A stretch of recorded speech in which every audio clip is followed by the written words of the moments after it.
Sziasztok! Gondoltatok már bele, hogy hogyan lesz egy megérzésből, egy homályos benyomásból kőkemény, objektív tény?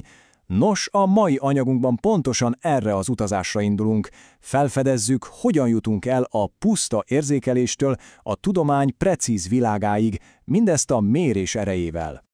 Rendben, vágjunk is bele. Kezdjük azzal, ahogy a világot a legalapvetőbb szinten tapasztaljuk. Mielőtt bármilyen eszközt elővennénk, hogyan is írjuk le a dolgokat? Álljunk meg egy pillanatra, nézzetek körül. Hogyan írnátok le azt a tárgyat, ami a legközelebb van hozzátok? Milyen szavak, milyen jelzők ugranak be elsőre? Úgy, ahogy legtöbbször az érzékszerveinkre hagyatkozunk. Azt mondjuk valami piros, vagy édes illatú, sima a tapintása, esetleg kemény. Ezek mind-mind minőségi leírások, amik egy nagyon gazdag, személyes képet festenek nekünk a világról. Na de itt jön a csavar. Az érzékszerveink elég szubjektívek, nem mindig a legmegbízhatóbbak. Ami nekem például meleg, az neked lehet, hogy csak langyos. Kinek van igaza? És pontosan itt történik a varázslat, amikor a bizonytalan szavakat lecseréljük kőkemény számokra. A hosszú helyett azt mondjuk 15 méter, a nehéz helyett pedig azt, hogy 5 kilogramm. Ez a mérés lényege. A minőségi benyomások helyett a pontos mennyiségekre fókuszálunk. Szóval, ha az érzékelés nem elég pontos, akkor mi a megoldás? Természetesen a mérés. De mit is jelent ez a gyakorlatban? Bontsuk le az alapjaira, hogy minden tiszta legyen. A mérés a lelke mélyén nem más, mint egy összehasonlítás.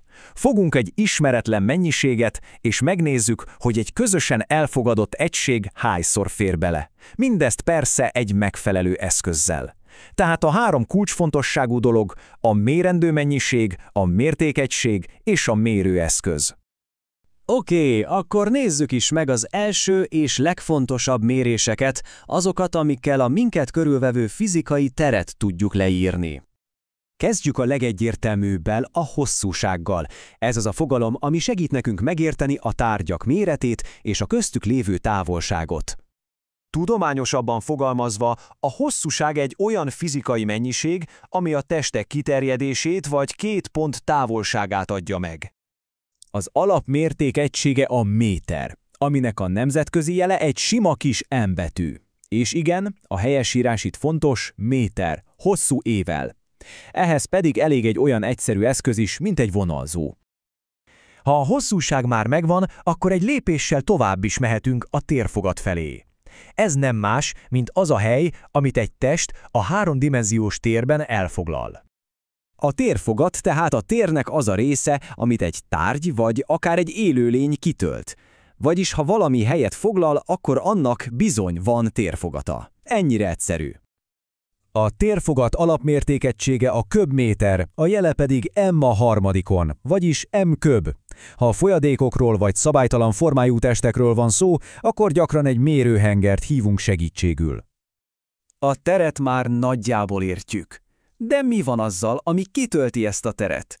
És mi a helyzet az eseményekkel, amik történnek benne? Lépjünk is tovább az anyag és az idő mérésére.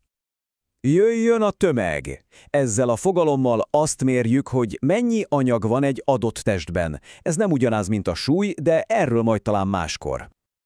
A tudományos definíció szerint a tömeg a tehetetlenség mértéke, de a hétköznapokban bőven elég, ha úgy gondolunk rá, mint az anyagnak a mennyiségére. Az alapmértékegysége a kilogramm, a jele kg, figyeljünk a helyesírásra, 2 m-mel írjuk. A mérésére pedig a jó öreg mérleget használjuk, ami a gravitáció segítségével hasonlítja össze a testeket. És végül, de egyáltalán nem utolsó sorban, nézzük meg a 4. dimenziót, magát az időt. Hogyan tudjuk megragadni és megmérni az események múlását? Az idő az a fizikai mennyiség, ami megmutatja a jelenségek sorrendjét és az időtartamát. Mondhatnánk úgy is, hogy az események időbeli hosszát határozza meg. A nemzetközi alapmérték egysége a másodperc, aminek a jele egy egyszerű S betű. Mérésére a hétköznapokban egy stoppert használunk, míg a tudományban akár atomórákat is elképesztő pontossággal. Rendben, átvettük a hosszúságot, a térfogatot, a tömeget és az időt. De miért is fontos ez az egész? Miért bajlódunk ennyit ezekkel a szabályokkal és pontos definíciókkal? Van erre egy zseniális hasonlatom. A mérés olyan, mint amikor egy profi síf receptjét követjük. Ő sem azt mondja, hogy 1 csipet só, hanem azt, hogy 5 g só.